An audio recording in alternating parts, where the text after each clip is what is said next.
Welcome back to the Poultry Doc Podcast. I'm your host, Dr. Blayne Mozeshek. In this episode, we're back at Callahan's General Store in Austin, Texas, diving into one of the most common questions backyard chicken owners face: what to feed your flock. Let's get started.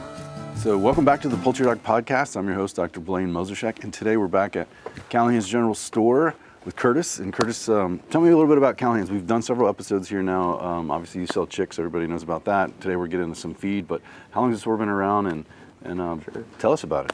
Yeah, so Callahan started out as a feedlot and a cattle auction back in the 40s and 50s, and then expanded into a feed mill in the 60s, and then expanded into this area of the store over here with all the western wear and the hardware and that kind of stuff in the 70s. So the current store's configuration has been the case for the last, 47 years now. Wow, yeah. So it's really like the go-to place in Austin, really, as a local store to get your feed, get your western wear stuff. And Curtis, everybody comes to him for the chicken questions. I hear about Curtis a lot in the field, people asking questions. They know they can come to you and ask the right questions, or ask questions to get the right answer. We try to be accurate with people. There's a lot of folks who like to spread misinformation, or at the very least like to get a sale on their customers, even if it's not very useful information. But we always try to be honest with our customers. Absolutely. Yeah, so for sure, if you're picking up chicks, this is the place to do it.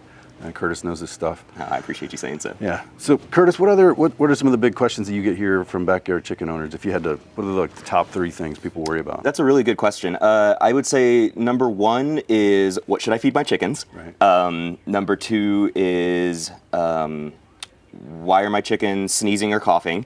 And number 3 is, I would say, what's the best chicken? Which breed should I get? What kind of chicken should I get? Those are probably my most common questions that I encounter over the course of the day. That's awesome. Well, we'll get to the answers of those later, but it's a great segue into the feed, which is the first one, probably the most common, right? So Absolutely. We're going to talk about feed today. We'll dive right in. So top 5 poultry feed questions. Number 1 is, how much protein does my chicken need? And that really depends. Chick starter should be 18 to 20% protein. As they get older, so get out of that chick stage, 6 to 8 weeks, you're going to transition them to a grower. It's a little less protein, 16 to 18% protein, and then 16 to 18% as they get older and begin to lay as well, because then they need protein for those eggs. Starter for turkeys needs to be higher, so almost 28% protein, and then ducks are in the middle, somewhere between 20 and 24% protein. Question 2, medicated versus non-medicated feed. Medicated feed is usually for chicks. It's in a starter diet, and it's going to help control coccidia. Non-medicated feed we want to use in birds that have been vaccinated for coccidiosis. That non-medicated feed doesn't have the medicine in it that prevents coccidiosis. And if we're vaccinating them, we're giving them intentionally like a small dose of coccidia to stimulate immunity. We don't want to interrupt that immunity with a medicated feed. Question number 3, why are there animal byproducts in my feed? Those animal byproducts are an important supply of amino acids that the bird needs for good, healthy growth. And so if we don't have animal byproduct, then we have to find those amino acids and other ingredients. So it is a healthy form of an ingredient. And remember, birds eat animals, they eat insects. Insects are in the animal family. Number 4, what's the difference between organic and free range and USDA certified? So organic standards are set by USDA, National Organic Standards Boards, and those are codified in the law exactly what organic means, and you can look those up. Basically what it means, though, is that essentially every ingredient in there has to be to the organic standard that's in the law. Last question is, how old is my feed? How do I know how old it is? There should be a Julian date printed on there, so it's just going to be a number. Maybe hard to figure out what it is, but from that date, you should be able to determine how old your feed is. And that's important because vitamin E doesn't have a very long shelf life. It breaks down, and when vitamin E breaks down, then the fats start to oxidize, and that's how feed goes rancid. So we don't really want to keep feed for more than a couple months because those nutrients start to degrade. So traditional feed is mostly like 85% corn and soy. And so what we have here is corn, more carbohydrate source of energy, versus soy, which provides fat and protein. So those two ingredients, those two grains come together really to make a well-blended diet. Then what those lack, what corn and soy lacks, we make up for by adding back trace minerals and amino acids like methionine and lysine. So here we have a bag of treats, right? These are mealworms, as you can see.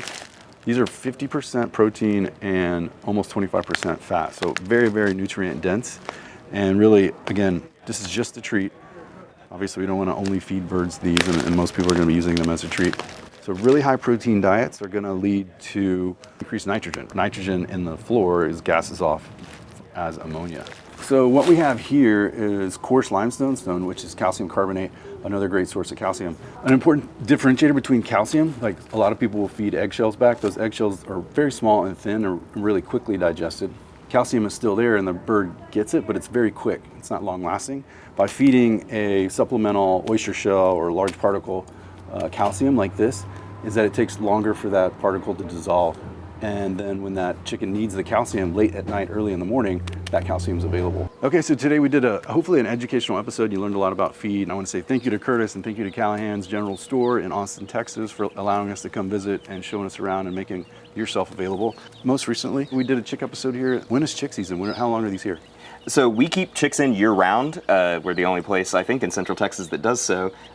So we will have them all the way until the week before Christmas, and then the week after New Year's, we'll start getting them again.